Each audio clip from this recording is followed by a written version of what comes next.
Eve was a senior now, but although I am 3 years older than she is, I was just a lowly junior. I'd been out sick for a long time, and then I'd gone to junior college.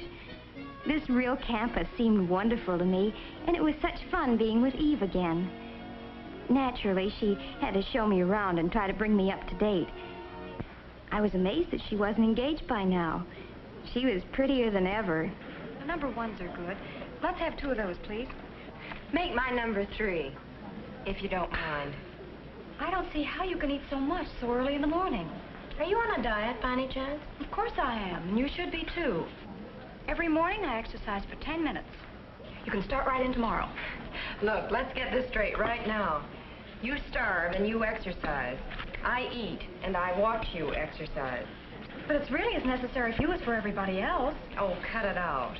I wondered why Eve and I seemed different now, and I ended up by deciding that she was still the same attractive Eve, full of life, but a little self-centered and a little apt to push people around. I liked her as much as ever, but I wasn't so easy to push anymore. I didn't feel I needed her advice. Still, I didn't really resent it. Maybe it was that course in family relations last spring. I learned that it's a good idea to try to change yourself first if there has to be a change. Changing somebody else is practically impossible. Yet I must admit I was curious to know all about Eve, and she was more than willing to talk. Tell me about the boys you've met. You were saying something always happened. Well, whenever I meet a boy, I start asking myself, is he right for me? And I don't know, Mary, I really don't know. There was one you wrote about. His name was Alex, I think. Why did that fall through? That's just it, Mary, I don't know. I can't for the life of me figure out what happened. Take Alex, for instance, she said. I was down at Riley's one afternoon with the gang. I'd heard of him, but I'd never met him. He was a football star. I liked him, and he liked me right from the start. We found plenty to talk about, and neither one of us could figure out how we'd been on the campus for 2 years without ever meeting before. He was lots of fun. We decided to spend the afternoon together. It turned out that was just the first of a whole slew of afternoons. He was really sweet and, oh, well, just nice to be with. I guess I was a little proud, too, that a varsity football player was paying so much attention to little me. Well, as I said, Eve went on, we saw quite a bit of each other. But after a few months, his popularity got annoying. We were never really alone, and he never stopped worrying about his appearance. Did his collar look better buttoned or unbuttoned? Why, I could have been wearing a little number by Dior, and he wouldn't have noticed it. But if there was a new girl in the place, he was all eyes and smiles. It wouldn't make any difference what she looked like as long as she had some simpering crack to make about how well he had played on Saturday. I began to catch on that those forward passes could be used 2 ways. And finally, I had more than I could stand, and I told him exactly what I thought of him. He didn't take it as well as he took compliments. Said I didn't appreciate the importance of his career. Career, indeed. Who ever heard of a wolf with a career? And then there was Arthur. Arthur was different. Awfully nice, but awfully different. The gang called him the Brain because he was such a whiz at math. And he was always ready to help a friend.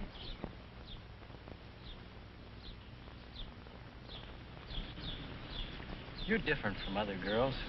That's what you think. You're smarter. You're almost like a man. Oh, no, I'm very much the woman. I don't think of you that way at all. I don't get you at all. I know. You think math is exciting, but you really ought to get yourself straightened out. You'd be surprised how many things are just as exciting as math. Now, really, you don't think there's anything wrong with me? Oh, forget it. I've got to go now. We'll talk about it some other time. But there never was another time, said Eve. I was just another problem to him.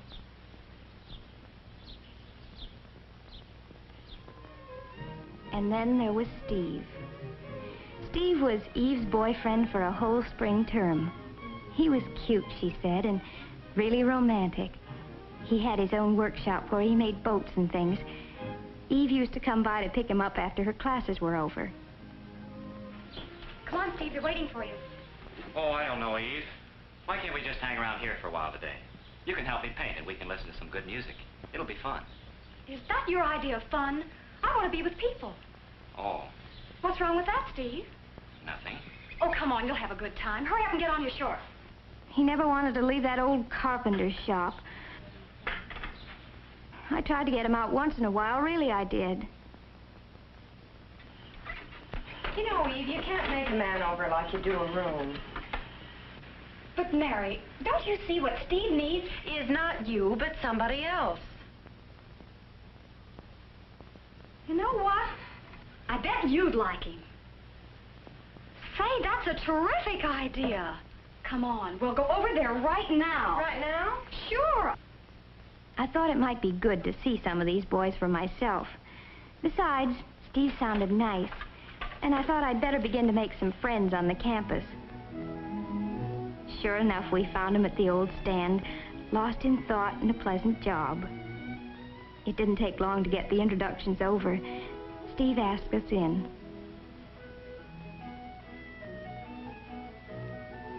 It seemed like a nice place, with a real atmosphere of its own, but evidently not one that Eve liked especially. But Eve is like that, jumpy, full of energy. She never could sit still for long.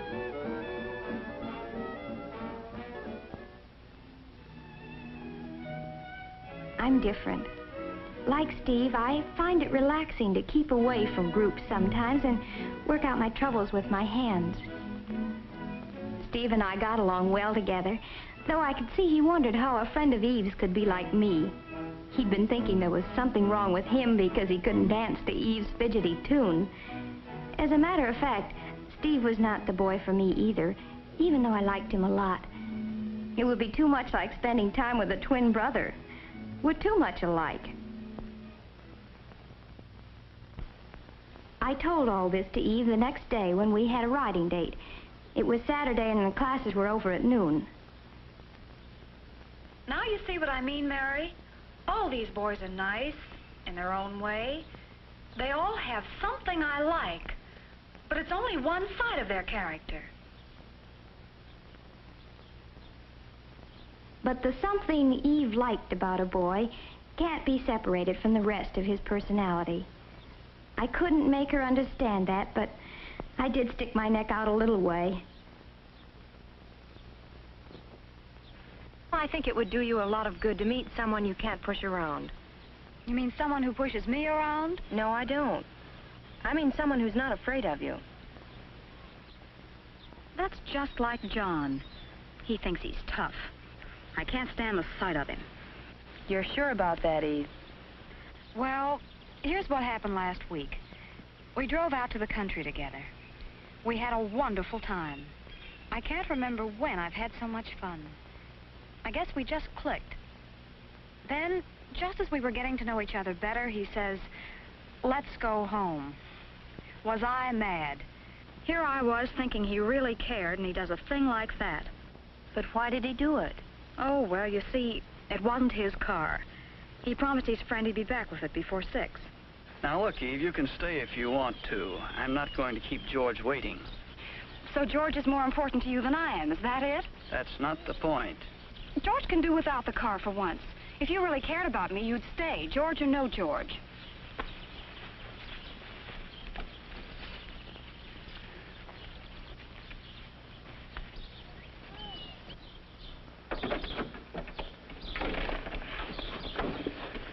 You wouldn't want me to break a promise, would you? Why not? Well, I won't. I'm not going to let George down, even for you. You'll start sprouting wings if you don't watch out. Move over, boss. You're so inconsiderate. Look who's talking. Why, someone ought to take you across his knee and give you a good spanking. Might make you more human. Maybe you're the one to do it. Maybe, but I doubt it.